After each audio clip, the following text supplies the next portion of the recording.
Open the podcast bay door as hell.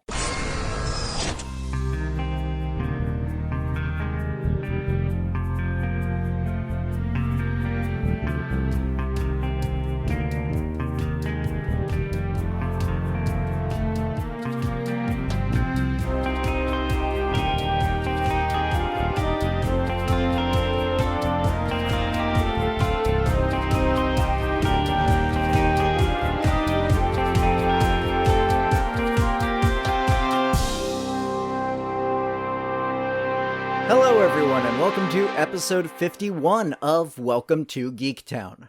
I'm your host, Kurt Onstead. I've been a proud geek all my life, being into role-playing games, board games, sci-fi, fantasy, and especially superheroes and comics. And I want to help others join me in those pursuits.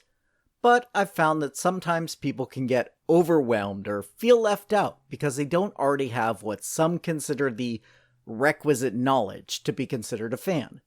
And that's where Welcome to Geektown comes in. Here you can ask your questions without feeling like a gatekeeper is calling you out for not yet being fully versed in every aspect of your new interest. Before we get started, I've got to shout out this month's patrons. Lyndon Onstead, Utuk Zul, and Julio Herrera continue to help supporting the show, and as always, I say thank you. To everyone else, please consider joining them by pitching in just $1 per month at Patreon to help me continue to make the show better. You'll also get access to full scripts and bloopers from past shows. Just go to patreon.com/welcome to Geektown to get a small sample of what you'll get by joining up. This week's question was actually asked to me in person during a conversation with Joel and Aaron L.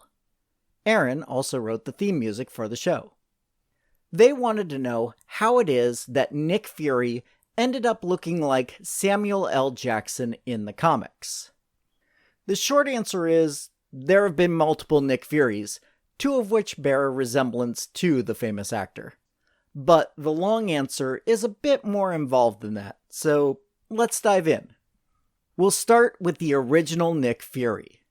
First appearing in 1963, we're introduced to Sergeant Fury in the war comic Sergeant Fury and His Howling Commandos from Stan Lee and Jack Kirby.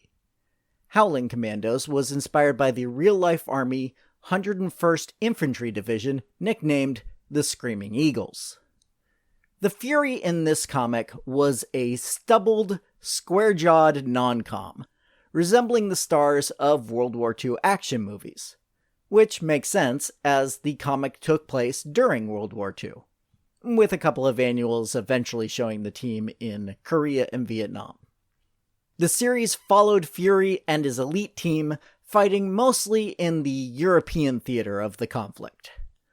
While they didn't have much interaction with superheroes in the series, most notably meeting a pre-Fantastic Four Reed Richards in one issue, and fighting alongside Captain America and Bucky in another, the antagonists of the series were often more colorful fictional characters, like Barons Zemo and Strucker, and of course the Red Skull, in addition to characters from history like General Rommel. The Commandos, minus Nick Fury, and with the addition of Japanese-American Jim Romita, were seen on screen in Captain America: The First Avenger, as well as occasional appearances on the follow-up TV shows Agents of S.H.I.E.L.D. and Agent Carter.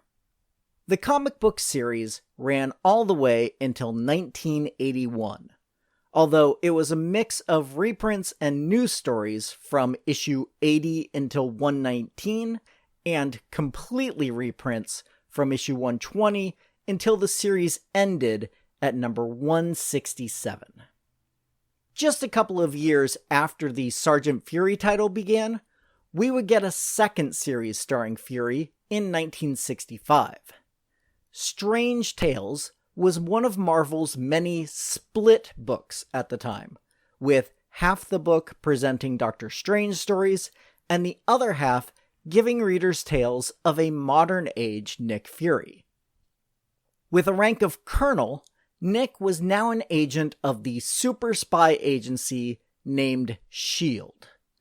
This Fury was a little more sophisticated than the rough-and-tumble sergeant seen in his other title, with more inspiration drawn from James Bond than G.I. Joe. The series was first written and drawn by Lee and Kirby, but writer-artist Jim Steranko joined soon thereafter and is one of the names most associated with the character, adding a psychedelic pop art sensibility to the title, and pushing the envelope of what could be shown in a Comics Code-approved book, especially in regards to sexuality. It was in this series that we first see Fury sporting his trademark eye patch. In the sister title, we find out that this was a result of Sergeant Fury taking some shrapnel to the eye in a World War II battle, which slowly caused loss of vision in that eye, eventually necessitating the eye patch.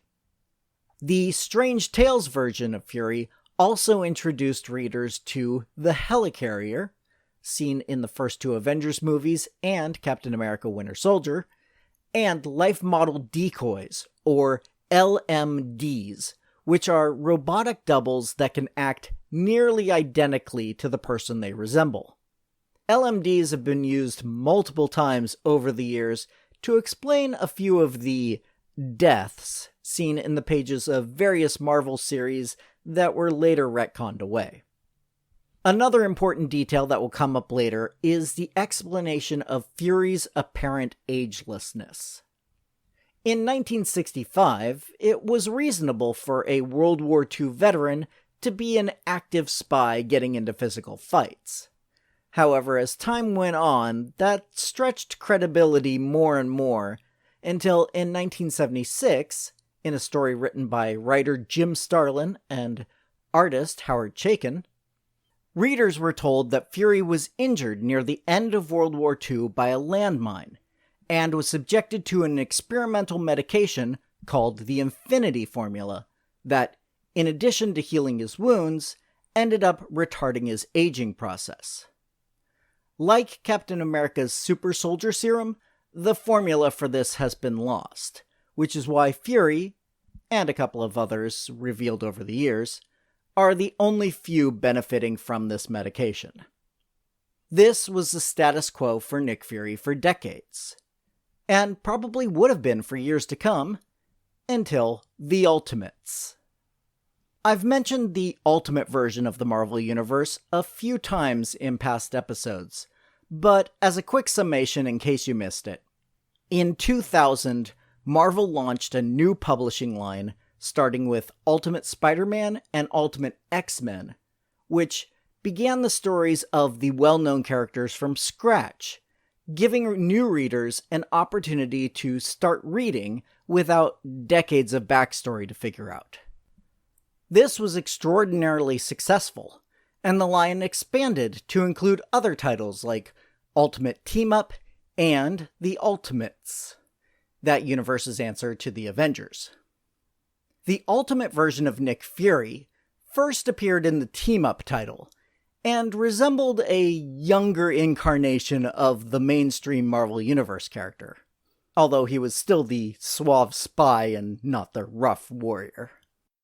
Then, when Ultimates #1 came out, by writer Mark Millar and superstar artist Brian Hitch, Fury was drawn to resemble none other than Samuel L. Jackson. The characters even comment on this resemblance in the comics.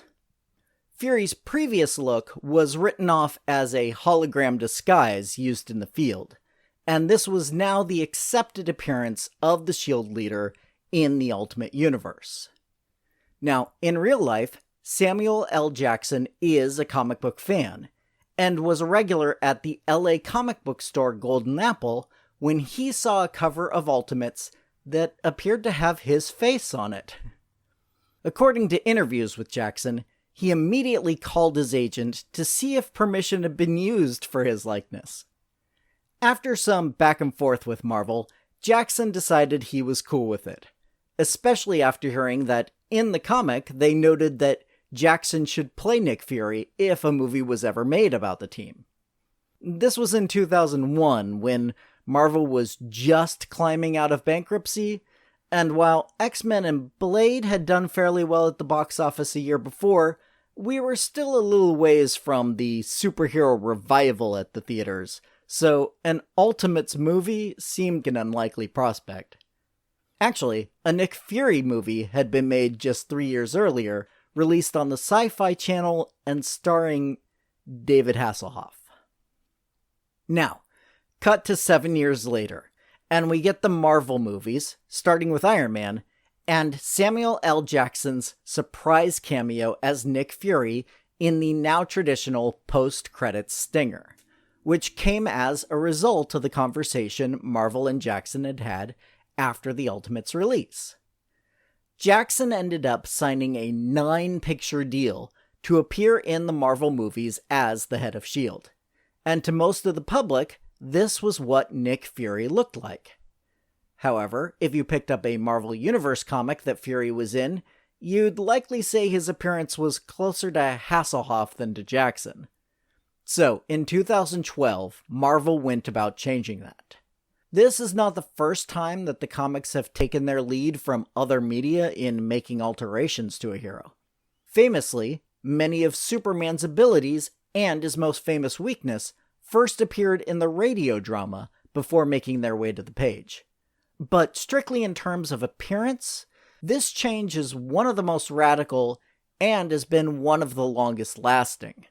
So, finally we get to how this was explained in the comics. In January 2012, Battle Scars #1 came out, advertised as one of the Aftermath books following up on the latest big event, Fear itself. In it, we meet Army Ranger Marcus Johnson, who bears a striking resemblance to a young Samuel L. Jackson, alongside his friend, simply called Cheese for most of the series. While in Afghanistan, Marcus learns his mother has been killed and returns home to New York to deal with this loss.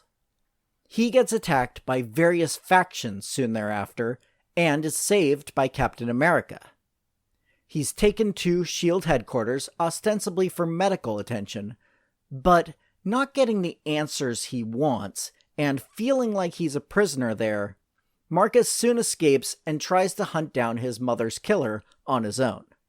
Taskmaster ends up capturing the Army Ranger, who this time is saved by Nick Fury, but the two together are then captured by another group led by a man called Orion.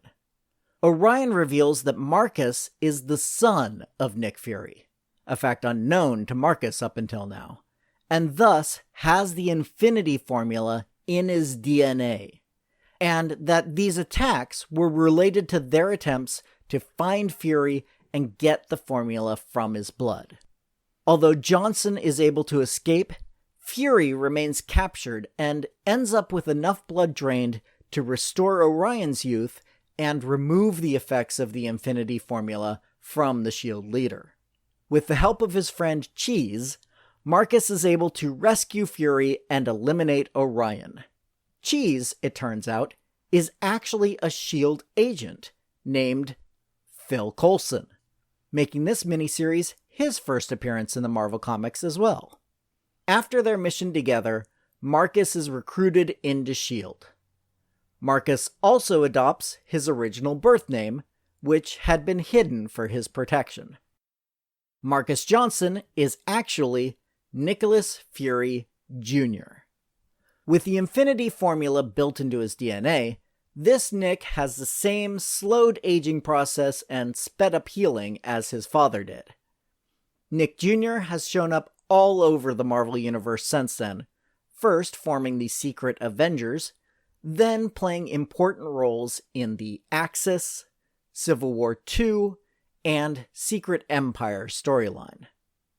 As for what happened to Nick Fury Sr., his story has taken an unusual turn involving alien invasions, the blue area of the moon, and cosmic powers. But that story could be its own completely separate episode. Do you want to learn more about that?